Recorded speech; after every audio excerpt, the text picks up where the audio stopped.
our trusty engineers will fix it in post. Don't worry. And this shady guys, man. Do you really trust them? No, I don't. Matter of fact, what was his name? Billy. Didn't we fire that guy? Does he still work here? Oh, Yeah, no, Billy's still here. Yeah.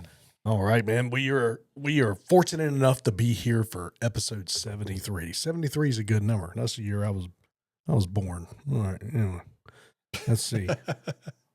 Today we're having On Your Six Bourbon whiskey. Jimmy, where'd you find this? What is this? You know, I found it in the closet. I think it was with like 4 other bourbons that I guess my wife bought many months ago, and forgot where she put it.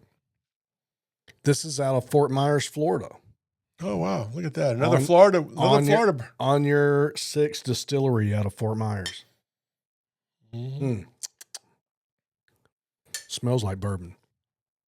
Doesn't have any side dangled Rudy Tooty fresh and fruities on it. What's this NFC? It's kind of like, you see that?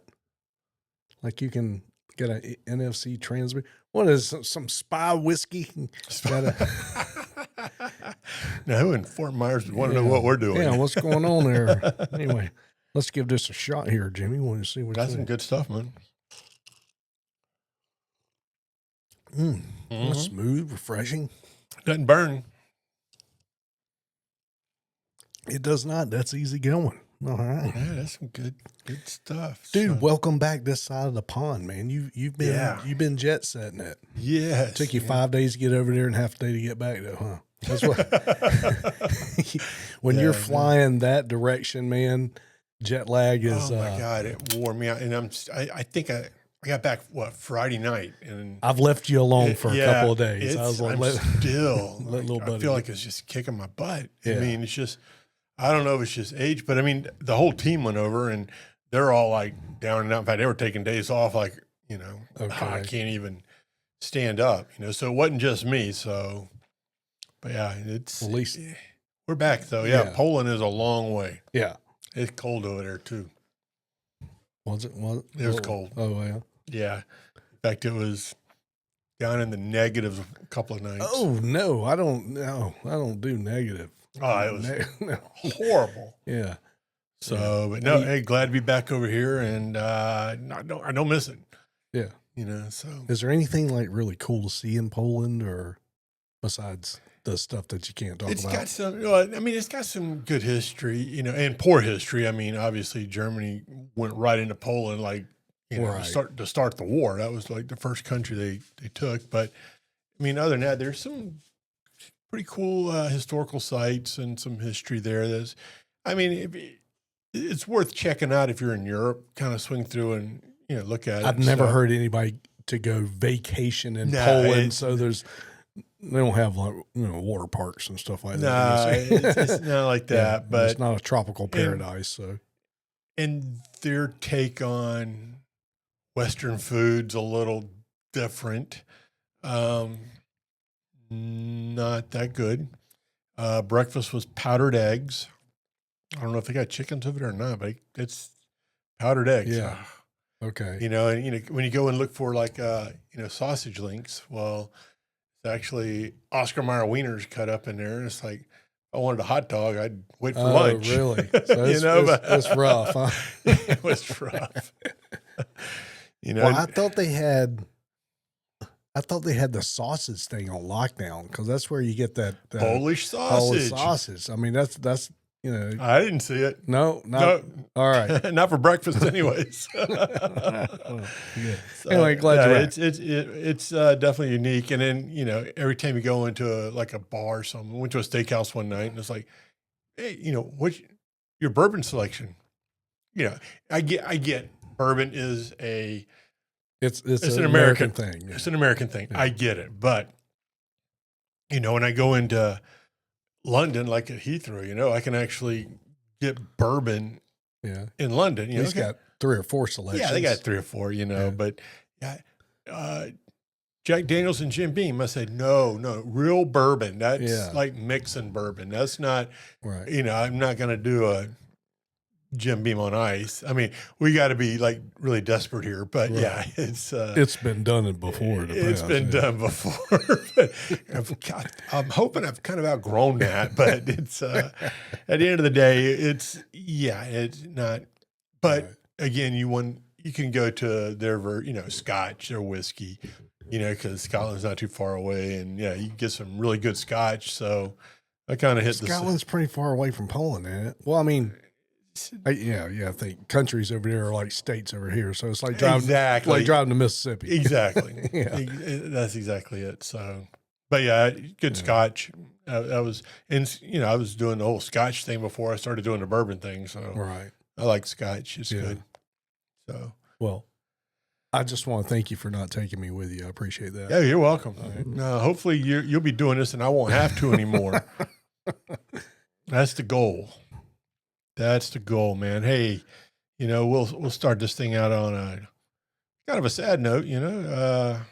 Val Kilmer passed away. Yeah, man, we lost Val. Doc Holliday. I mean, that to me is, I don't think anybody could ever do that role again after Val Kilmer. I mean, nobody could ever do another Doc Holliday. You're not going to do it worth watching anyway. Now you said you were going to have that and all the Top Gun movies just on a loop for a week. Auto loop. I think I'll start that out tonight as well. So, wonder if he was a baseball fan and what he would think of the new Yankees Torpedo Bats.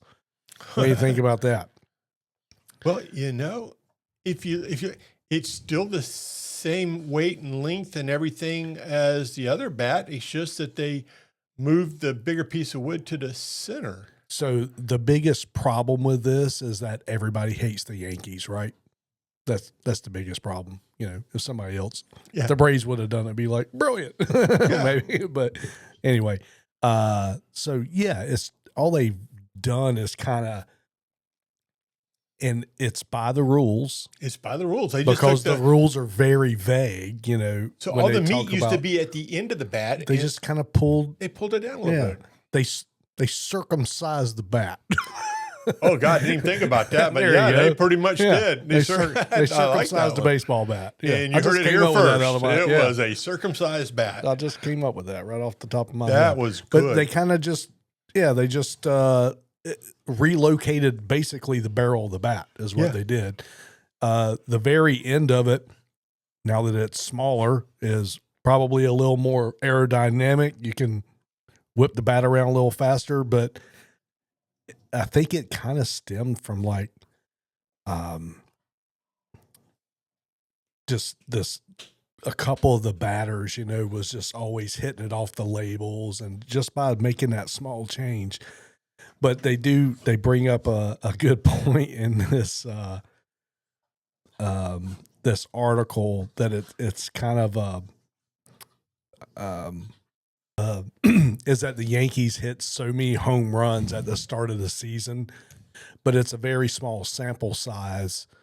And the question is it the new bats, or was the Milwaukee Brewers pitching staff just that bad? They're just, smacking home runs, but could be a combination. Yeah.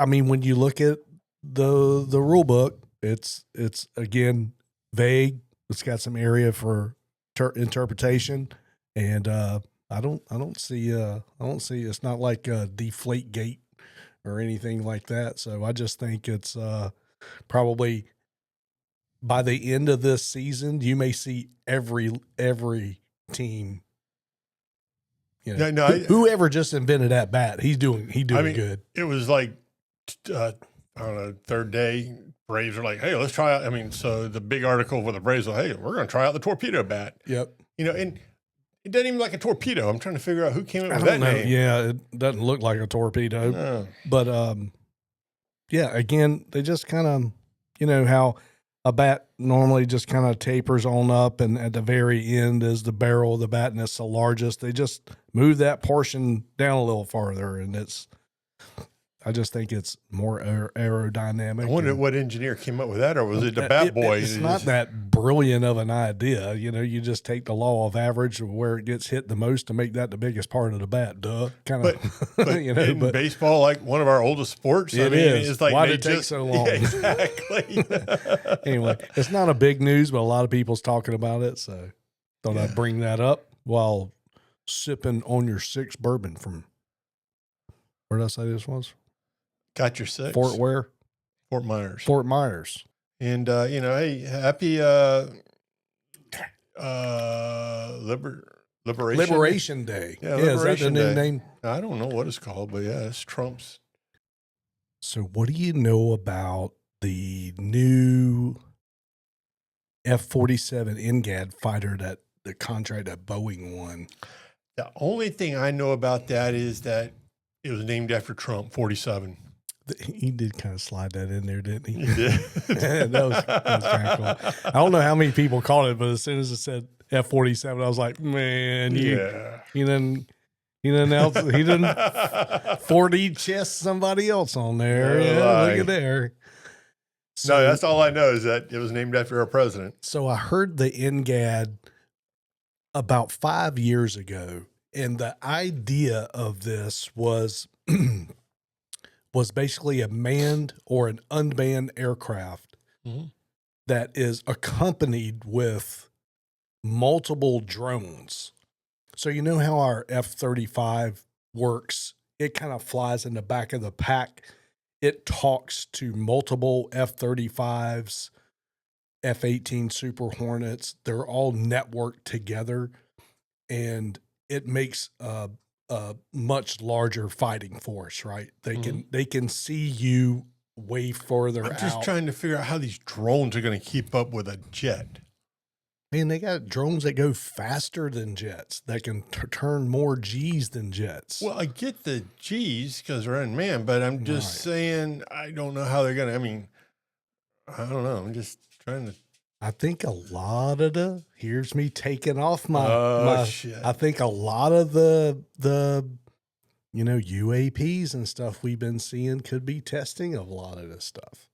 Yeah. Okay. So I agree with that. I think a lot of it looks futuristic. Stuff. Yeah. So the whole concept of this is pretty cool. So one, it has no vertical tail, so that's going to reduce its signature. But again, this thing can show up as multiple aircraft to the enemy, and it's truly only one aircraft. So it can spoof itself. It can pretend to be other things. It can pretend to be one aircraft when it's actually 15, and they can just send these drones out after you. They can do air-to-land missions, air-to-air missions, and while the main fighter is doing its ground mission or whatever it's doing, these drones are, watching its six, and pretty slick. But again, if it can be, the F-47 can be unmanned, then it is essentially a drone. I don't know so when they announced it, I don't think they mentioned that. But originally 4 or 5 years ago, when they were talking about the new 6th generation fighter in the NGAD program, that was definitely in the talking points. But I don't hear talk of it now. Oh, I thought they mentioned that it could be unmanned. I think so, but it's not emphasized as much as how the initial plan of it was. Like, a lot of aviators were up. Oh, this is the F-35 might be the last plane we fly. It's never. It'll always be something, a new generation fighter of some sort. Yeah. Anyway, pretty slick. Yeah, no, it's interesting. Boeing got that contract. Yeah, this thing, it looks pretty slick, man. What we've seen of it so far. I've just seen that poster that they had in the Oval Office when they announced the F-47. It was the aviation showdown of the decade. A high-stakes duel between two aerospace titans fighting fiercely for the future of American air dominance. Just months ago, the entire NGAD program teetered on the brink of cancellation, overshadowed by the stealthy B-21 Raider and an increasing focus on unmanned drones. Questions swirled. Was the age of manned fighter jets coming to an abrupt end? Would the NGAD be scrapped in favor of a new strategy? But today, after relentless speculation and heated debate, the verdict is finally in. Boeing has triumphantly secured the monumental $20 billion contract to build the F-47, also known as the Next Generation Air Dominance or NGAD fighter. This program breathes new life into America's commitment to manned combat aircraft. And this victory doesn't just mark Boeing's resurgence. It might very well reshape the trajectory of aerial warfare itself. If you followed my channel, you know we've closely tracked the NGAD's journey, a futuristic 6th generation fighter that's been cloaked in secrecy. Pretty cool, man. Anyway. You know what worries me, though, is Boeing. I mean, they just left 2 people in space for, 8-9 months? It's like, right. And was it last year, like doors just flying off the plane? Doors coming off airplanes. Yeah. Yeah. So I'm not sure if I was the federal government, I'd be like jumping on this contract right away. I think like there's them to work a on little more proof in the pudding here. Control Yeah, a little more proof in the pudding. Supposedly, when there's 2 large contractors going up against a proposal for this, they build actual aircraft. It's not all just they build prototypes. So was already a couple of prototypes built, McDonnell Douglas and Lockheed Martin, Lockheed and Boeing. So the Boeing one has already been flying for 5 years as of when it was announced, last week with Trump. It's already been in the air and flying for 5 years doing testing on it. So, you may have already seen it and just didn't know it. Again, there's your UAP sightings. It could be. So. Like a lot of testing right before they unveiled it. Right, yeah. So, but again, it's Boeing. Right. The U.S. government's going to throw all their eggs in the wrong hat. Yeah. Watch them come out and say, actually, that plane was used as the bad guy in Top Gun Maverick. You've already seen it. It was the old, what the hell was that plane? So, no, exactly. We had to test it out somewhere. So. Yeah, Val Kilmer. Iceman. Got a new meaning to the Iceman now. Oh, please. That's not a funny joke. Sorry. Rest in peace, Val. Anyway. He's on ice. All right. Dude, did you see what they found underneath the middle Khufu's pyramid, the middle pyramid? Or I whatever? heard there's like a city like below it. Dude, It's like it is huge, like crazy. thousands of feet below it. Not down 600 meters. That's 1,800 feet. Yeah. That's you're not wrong. That's thousands of feet. That's big. Yeah. There is I found some little diagrams and a little video about that. Here we go. All right, so I'm just going to hop right into it. We now know from recent scientific satellite study they have discovered 5 chambers inside the pyramid at ground level that replicate exactly the king's chamber found inside the pyramid. So starting at the base of the pyramid, you have these 5 horizontal identical lines. And each one of these horizontal structures are connected in a geometric pathway. And inside each one of these structures are 5 different levels with sloping roofs. And it keeps going from there. Beneath these 5 structures, we have 8 cylindrical structures that appear to be hollow with some type of material wrapped around each one of them. And they don't know if it's some type of, maybe a staircase going down or like a winding staircase you would find like in an older building perhaps, or some type of coil, maybe used to conduct electricity or some type of plumbing. I mean, we just simply don't know at this point. Then then you have these 8 cylinders resting on top of 2 massive cubes, 4 on the left and 4 on the right. Meaning 4 cylinders on the left connected to one cube and 4 cylinders on the right connected to a separate tube. I mean, this is just incredible. And this to me is the most amazing part in my opinion. The cylinders are 2,000 feet deep. That's taller than the height of the actual pyramid itself. Way taller, in fact. Now, I've heard conflicting information on the depth, but either way, they are incredibly deep. Based on my own research and reading the actual scientific papers, it is my understanding that they're about 400 meters deep. Okay, we're talking about these cylindrical objects going down. But either way, it's still over 1,300 feet deep. The Empire State Building, I believe it's around 1,454 feet tall, including the spire and antenna, and 1,250 feet tall to the top of the building. So very tall. Regardless, if it's 400 meters or 800 meters, it is incredibly deep. And according, again, to the scientific papers that I read, it was 400 meters.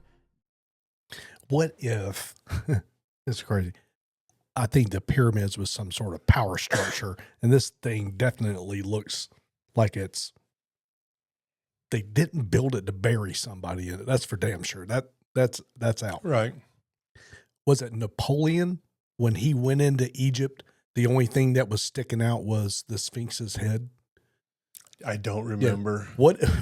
What if it's just all sand, and you just kept digging out, and you found out that the pyramid is actually an obelisk, like the Washington Monument. And that's just the tip of the iceberg that's sticking out, Well, I think that was the real theory for the longest time. Right. That it just kept, going down. And they even think underneath Stonehenge is like the same thing. This is some pretty solid proof that it's something. Here's Hawassi or whatever that guy's name is that's in charge of the Egyptian antiquities or whatever. He shut down the digging and probing underneath the Sphinx.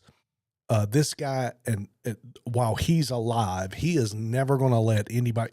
All we need to do is just drill some damn holes and stick some cameras down there and find out, what's going on. But you can't tell me that these people with copper chisels and wooden mallet hammers did all this. It's absolutely impossible. And I don't know why they keep pushing that damn narrative. There's not one single hieroglyphic of them cutting stone. Not one. Out of the Egyptians were really big on documentation and writing. And but did they have a hieroglyphic of an alien bringing in with a space crane to lower his shit down? They don't. No, see, then they did it with hammer and chisel. It's before, dude, they can't. How long? No, they can't. When was the hammer invented? They have tested it. It would take 5 men 20 years to carve one frickin' block. But you got to realize all the slaves that the Egyptians had. I know, but they can't build the tools fast enough. They already proved it. You wear out the copper chisels so quickly that you would have to have this massive copper chisel factory making chisels faster than they're wearing them out. Third 10 on the left. That's where they were making the chisels. I'm just telling you, man. It's absolutely impossible. It's impossible. I just don't see the largest. I don't see ET with a space crane coming in and lowering this stuff. The largest stone we ever moved was literally 1/8 the weight of one of those large Egyptian statues, and it took a truck with 21 tractor trailers. And instead of bringing the blocks, how come there wasn't a mountain there and they just chiseled out a pyramid out of the mountain? They proved that they took all them stones and they came from a quarry 500 miles down the Nile, and they think that they floated them damn heavy 20-ton megalith blocks on boats and then put them on tree trunks and rolled them across the desert sand. When these blocks are so heavy, it would incinerate a tree and just turn it to dust. It don't work. It don't add up. It's absolutely impossible. And there's not one engineer on the planet Earth today that says that we can do that today. with all the equipment we have. It cannot be done. Well, see, and I disagree with you. So look at all the cobblestone streets in Italy and Greece and stuff like that are still there, where they can't even pave a road coming into my neighborhood. And 6 months later, it's already dilapidated. However, you and I can each pick up a cobblestone and place it in the street. These stones are larger than your house that are being placed precisely. I'm just saying they got a couple of Billies and Jimmies doing it, not just one. And again, they build stuff differently than how our engineers today suck. We can't figure it out. We just can't. And there's the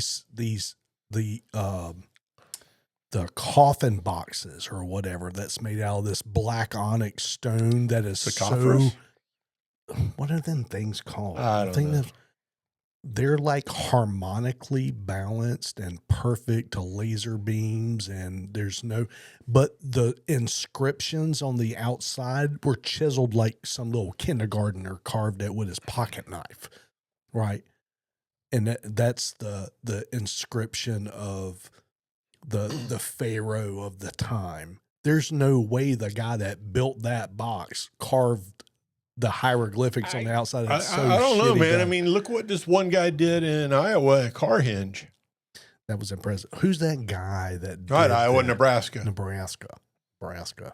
Stop by and visit Carhenge. Just do it once in your life. Don't do it twice. Just do it once. Just Google it. I mean, one guy with a welder. Pretty cool. Bunch of cars. Yeah. Buried them. That was neat. Anyway. The coral castle or something down in Florida. This guy would move these huge coral blocks, right? He built his wife this castle out of coral. And this one door is like 8 tons or something, but it's perfectly balanced. You can push it with one finger and open this big hole. And he would move blocks during the night. So you'd wake up the next morning and look, and this structure's been built. All right, so he'd never worked during the day. So you're answering your own question. You got one guy doing that, building a castle, moving these blocks, 8-ton door, whereas you're saying that many, many, many Egyptians and their prisoners or slaves can't move a few blocks. They can't. Billy, do you hear yourself? I do. Yeah. It's impossible. It can't be done. I think it was. They got super smart engineers today that say it can't be done. They can't even fix my street. They can't. So I'm not even buying into a super smart engineer today. Yeah. No. Yeah. Not buying it. No. Anyway, it's pretty damn cool. What do you think the pyramids used to be? Or, because they never found any coffins or any mummies in the pyramids, none of them. Oh, I think they were grave robbed way before electricity even happened. I mean, you got to realize that the Egyptians were like one of the first really human settlers in this new world. Yeah. And, and I think and the sand probably wasn't there. The sand probably came from moved around. Mm-hmm. Kind of like the tides in the ocean. You ever, where prior to the Younger Dryas era, that was a lush jungle. Again, Egypt was a vast plain with grasses and. So my point is, because nature's way of just moving stuff, weather patterns, everything else. I mean, that was probably premium real estate at one time, they just built stuff there. Fertile Crescent. And then over the hundreds of years, the sands came in, the dryness, and becomes a desert, and it is what it is today. But I think that there were tomb robbers way before. Well, what about the chambers that they found that were completely sealed, and when they unsealed them, there was still nothing in them? And there's also no hieroglyphics in the pyramids, like all over Egypt, everywhere in Giza. There are hieroglyphics everywhere. The moment you go into a pyramid, zero. There's none. Look, I mean, could be numerous reasons why. One, I mean, it was stolen, it was resealed, and over time, again, hundreds and thousands of years, oxygen, everything got sucked out, and it just kind of resealed itself. You don't know. I mean, it's just time. I mean, look at, how much time from the pyramids were built to today. I mean, the many people Some say they're only a couple thousand years old. I think they are over 12,000 years old. I really do. And one of the reasons to that is like some of the oldest pyramids is like the step pyramids that have like worn down and collapsed. So just give me a time. Give me a time. How old do you think they are? Older than 12,500 years prior to the Younger Dryas era. Okay. So hold that thought for a second. How old is our country? The dirt on our country? No. 4.2 million years. No. How old is our country today? 250 years. 250 years. Have you, through our study of history, through, elementary to high school to college, What's left since then? Nothing. have you not, what kind of Plymouth change, Rock. what kind of changes have you seen in this country? And we'll start with the discovery of electricity. Yeah, massive. In the 250 years. Massive. In The only thing that can compare would be the actual Rocky Mountains, so right? no, well, We're talking stone. Well, I don't want to. I'm just saying change. So think about the pyramids that, again, through the the desert. Like you say, it was lush real estate at one time. Yeah. It became a desert. They moved away. The pyramids stayed. Who's going to go live in the desert? I mean, they did. God, they still do. Yeah, they still do. that's why we're But again, sending food but to them. they have Yeah. other type structures as that's- homes, that's not a my joke. pyramid. Nothing's growing here. We need food. No, you need to move. You need to move exactly. Go to the grass. But again, look at this country, how it started out with just a frontier to now just cities grown. So yeah, And think about that. I mean, that was just dirt grown thousands of years ago. right. And look at what has grass What would be 250 left years. if the lights went out today and we all died? What would be left in 250 or let's just say A lot 500 of let's say reminiscences 500 of our years. cities of New York and LA. A lot of Maybe. reminiscences. Yeah, I mean skeletal And- like, well, but what we're seeing today in Egypt is but that's stone. That is stays remnants. forever. I know, but that's remnants. Yeah. You're still seeing. What was it really like? I mean, do we not know? There's So- stuff so gone. You agree that it's possibly from an older civilization, not from the dynastic period of what they, it could they be. say Yeah, today. absolutely. Because they basically say this stuff is like 2,000 to 3,000 years old. That's it.